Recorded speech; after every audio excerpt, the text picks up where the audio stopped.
You can find everything you need to know about radial menus in this link. So how you create them, how you edit them, how you delete them, how you use them, everything is here. That's the end of the tutorial.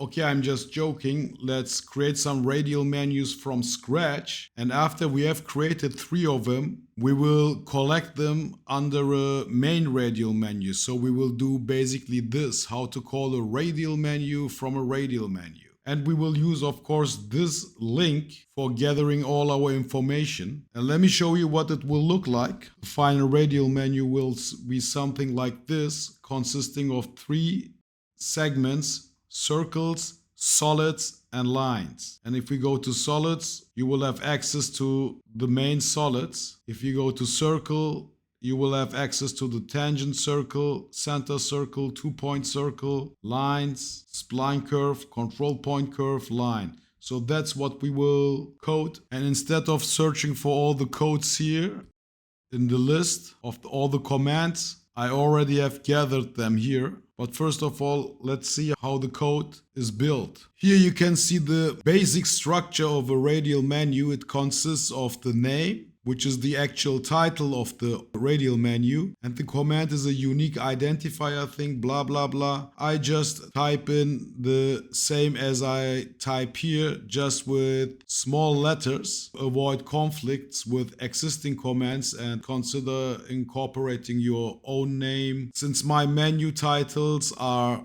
unique anyhow, I just punch in the same stuff, just with small letters. And the item contains the actual commands themselves in square brackets. And you can, of course, put in multiple commands separated by a comma. That's important. If you forget the comma, it won't work. And let's have a look at the commands themselves. They consist of 3 lines. The first line is the command itself. And you can find the commands here in this list.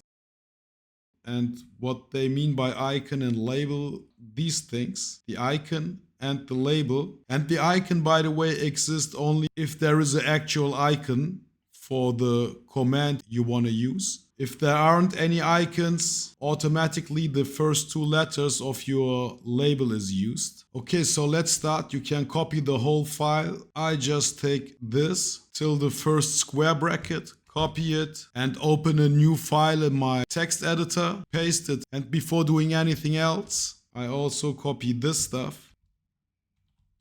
The first radial menu will be the one for the lines, so I will call this one lines. And as I said, I give it the same name, just with small letters. And now we can start with the items. And as I said, the items consist of 3 lines. Let's copy these guys. And of course, all the brackets also with the comma and paste it. The only thing we need to do now is just changing the content. The first one is the command for the line. Then the icon, I just type in line. And then I can give this guy a name. Obviously, I will call it line. And the name of the icon is basically the same which comes after the command here. Let's copy this stuff. 2 more. Then command curve. Then I take the same as here, copy it and paste it here. And the label, I won't call it curve, I will call it spline curve. I don't know why they have named it here different, because this command is this one, the spline curve. The first command was the line, the basic line. And the third one will be this control point curve. Here again, control point curve. Copy this one for the icon line as it is with the dashes and whatnot and paste it here. And here you can write it as you want to read it. And you have to name your radial menus like this. The name of your radial menu and then .radial.json. I will call it lines.radial.json and then save it. And I will do basically the same for the other 2 radial menus. So the second one is the one for the circles. Circles here. Again, just take the stuff which comes after the command for the icon line and copy and paste it here. And the label you can again Paste the same here, just with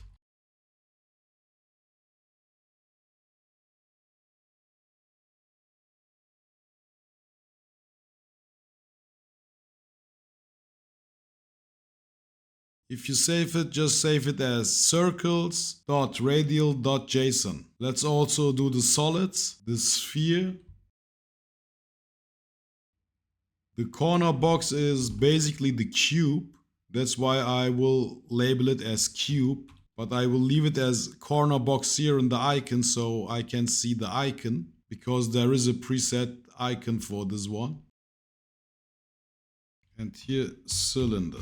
And save this one again as solids.radial.json. I have deleted the radial menu I showed you in the beginning so we can create them together. If you bring the commands by pressing F and type in menu, you will see that I don't have the radial menu I showed you in the beginning. I have the stuff I use all the time, the viewport navigation, selection mode, viewport settings. In order to make your radial menus work, just drag them into the viewport. That's everything you need to do. So here are my radial menus I just created. And if I take these three, move them into the viewport, and if you now look for them by typing F and then menu, you will see that Plasticity has installed your radial menus automatically just by dragging them into the viewport. Let's try them. Here, the tangent circle, center circle, 2-point circle.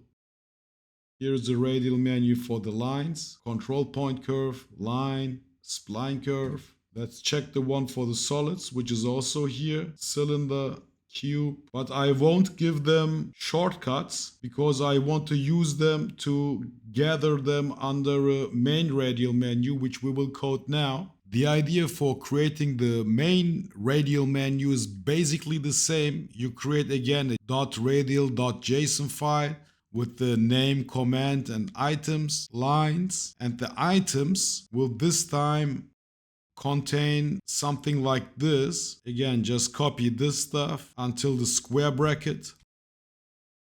And before doing anything else, add also these ending brackets. And now let's give this guy a name. I will call it My Tools. And the command will again have the similar name or the same name, just written like this. And now we can start to fill the items. Let's copy this guy. Just press this button, paste it 3 times. And the only thing we need to do now is changing this content. So we had lines, circles, and solids. And this time you will see that the icons don't contain any images, and the images will be replaced by the first 2 letters of the labels. But nevertheless, you have to put in the icon line, because if you don't, you won't even see the 2 letters. Let's save this file with my-tools.radial.json and drag this file also into the viewport of Plasticity. And if you haven't closed Plasticity since your last change, chances are that you won't see the newly created or newly added radial menu. In this case, just restart Plasticity. I have done it already. And if you look for the command by pressing F and type in menu, you will see your newly created radial menu, My Tools. I already have given it a shortcut. You can give it also a shortcut. I mean, that's the point of this whole operation. You have to have a shortcut for your main radial menu. And now let's test it. I press my shortcut, and here are the solids, circles, and lines. One thing on editing and removing radial menus. The moment you drag your JSON file into the viewport, Plasticity creates a copy for Windows here, and for Mac users it's here. And after re-editing your JSON file, just replace it with the file which is stored here and restart Plasticity. The same goes for removing a radial menu. Just delete it from there and you won't see it in your viewport. Final thought on radial menus. The one we have created now was just for demonstration purposes. I'm not sure whether I will use this radial menu, but what I do all the time is changing the modes here and the viewports. Top, left, right, bottom, stuff like this. I have a radial menu for this one. And the second one, which is very important for me, are the different modes. Control point mode, solid mode, edge mode, face mode, and object mode. So these are the two radial menus I use all the time, and you see them in my tutorials, and you can download them from the description. So that's it. Have fun coding. Peace.